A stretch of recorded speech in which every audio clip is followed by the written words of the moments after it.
All right, athletes, today we are discussing a very important topic, a topic of workload and controlling what you can control. The unfortunate thing is the topic of workload is quite new in sport. Many coaches, especially at the youth and high school levels, won't be particularly aware or educated on the topic. This isn't a diss on them. This isn't any sort of attack. This is simply the reality of things, and as an athlete, something you can be aware of. And the hope is that things improve. I want to play my part in that by helping to educate coaches and move sport forwards. But the reality of things is workload will not likely be properly managed for a lot of your playing career. So the most important mindset that you can adapt as an athlete is controlling the things that are controllable. Everything else we can kind of forget about. If you can't control it, there's no point in worrying about it, is how I like to think about things. So the things within your control, I'll simplify it in two ways, is the work you do in off season before any team activities start, and the way you structure any extra work in season. So one of the most important parts when we're talking about workload is having a gradual climb in total workload as we get into the season. So whether this happens in the preseason or it happens kind of bleeding into the early part of the season. Back to my earlier point, what you'll often see is coaches want to start preseason really high because there's this rush to get fitness up. So we see a very low workload and then a big spike in our preseason training camp, and then we simply manage from there. What I am going to propose today hopefully gives you a better chance to stay healthy through a setup like this, but is also just an intelligent way to do things regardless of the setting that you happen to be in. So my suggestion, because I'm assuming if you're listening, you are the type of athlete that's motivated, that wants to find every advantage to level up your game, to give you an advantage over your competition. So I'm assuming that you're not the type of athlete that's showing up to practice, going home, and essentially all of the work that you do is what the coach is giving the team. So when we're looking at this work that you're going to be doing, that you will have control over, there's two things we really want to do. One is to start out from preseason with a low dose of work.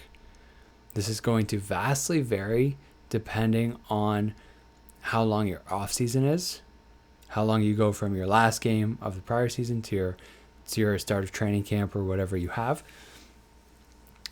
But your first week of off-season work should be very low because, again, we want to go from a low point to a high point of fitness, and we want to take a gradual rise on the way there.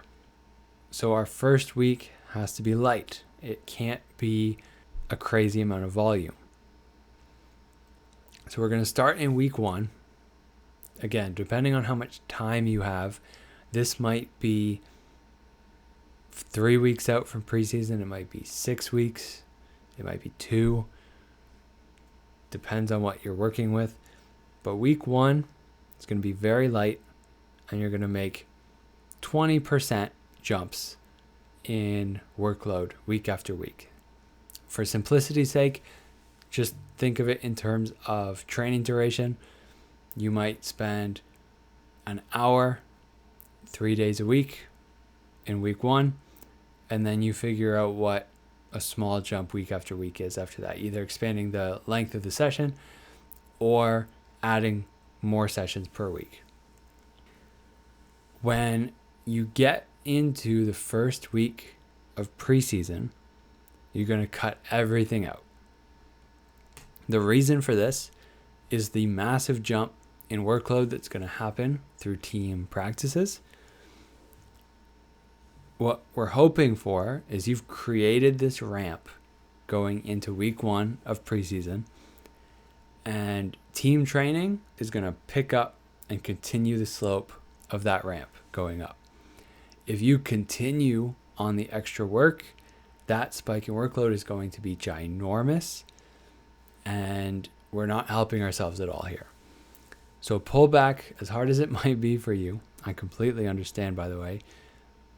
Cut all the extra work out, stick to the team sessions, and give it until 3 to 4 weeks into preseason or your in season or whenever team practices start. And once those 3 to 4 weeks pass, and very importantly, and you feel healthy, so we have no knee injuries bothering us, no nagging aches and pains that don't seem to be healing, then we start to add in another very low dose of individual work. Okay? So the reason we're setting it up this way is we want a slow lift up into preseason. We want preseason to continue that slope upwards naturally.